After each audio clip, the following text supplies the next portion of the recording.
Euh, à mi-étape, j'allais dire que j'ai un sentiment de pleine satisfaction. D'abord au point de vue de la mobilisation, que je salue fortement. J'ai constaté avec tout le monde que c'est un grand moment de mobilisation qu'il faut saluer. Un moment de communion de la jeunesse. Le football, c'est d'abord ça. Ça permet d'unir davantage. Et c'est ce que je constate. Goudom s'est mobilisé, n'est-ce pas, pour célébrer ce grand moment ou cette grande fête du football ici à Goudom. C'est ça d'abord mon premier constat. Le second constat, nous avons vécu la première partie de ce match avec beaucoup de passion. C'est très intensif, mais c'est toujours contenu.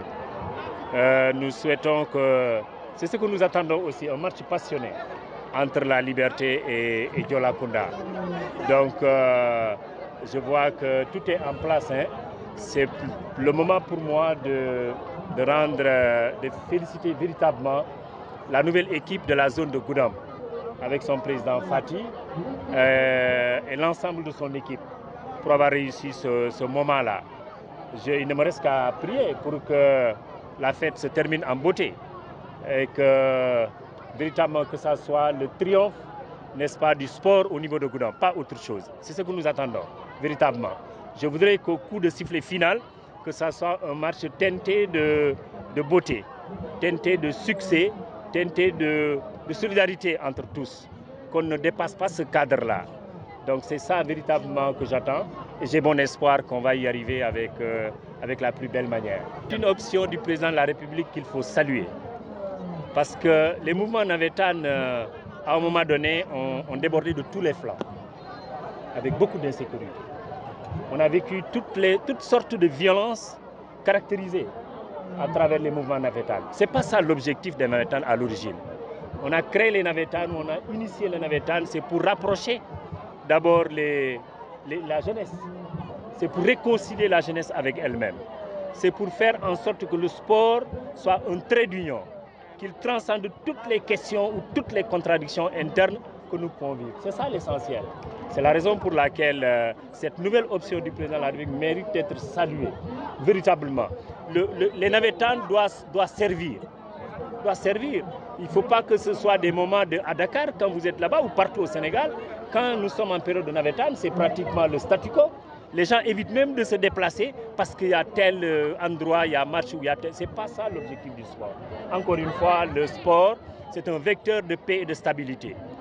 S'il y a autre chose là-dedans comme la violence, ça veut dire qu'on est hors cadre, comme on dit. Donc je salue cela et j'invite maintenant l'ensemble des acteurs à s'aligner, à s'approprier de cette option du chef de l'État, à en faire sienne et à faire en sorte que véritablement l'objectif pour tous soit atteint. Un moment de navétane calme, stable, où les gens se retrouvent, se réconcilient entre eux-mêmes. Vous savez, j'ai l'habitude de dire que la question de la migration est aussi vieille que l'humanité elle-même. C'est très difficile. Les peuples européens ont tout fait pour l'arrêter. C'est impossible d'arrêter l'immigration. Tant que l'homme est sur Terre, le mouvement migratoire va continuer à s'effectuer. C'est coexistentiel à la nature humaine. On ne peut jamais bloquer ça. Ça, c'est une première chose. La deuxième chose, c'est quoi? C'est qu'on doit pouvoir faire en sorte que ça soit bénéfique pour les pays d'origine. D'abord, ensuite pour les pays d'accueil. Pour ça, il faut que ça soit encadré. Aujourd'hui, quand vous faites le tour du monde, moi particulièrement j'en ai fait, mais c'est parfois désolant de trouver certains migrants dans certaines conditions. Rien n'est plus beau que de quitter son pays dans des conditions de légalité, d'arriver au pays d'accueil dans des conditions de légalité et d'exercer le travail convenablement dans des conditions de légalité, conformément aux lois et règlements du pays d'accueil. C'est ça qui est normal. C'est ça qui peut servir le clandestin. Il y a des clandestins qui vivent dans la clandestinité absolue. Ça veut dire quoi? Vous trouvez des migrants en Europe qui ne peuvent même pas sortir. Qui ne peuvent même pas sortir de chez eux.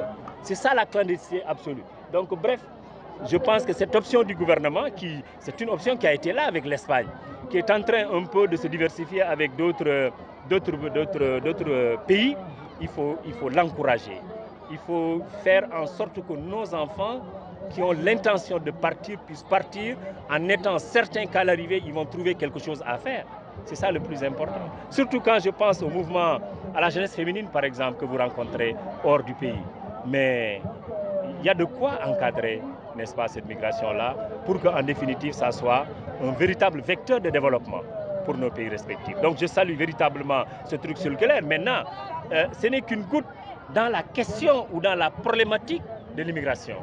On ne peut pas s'arrêter là. Il faut aller encore plus loin par des coopérations beaucoup plus pérennes, beaucoup plus durables. C'est à ça que je fais allusion.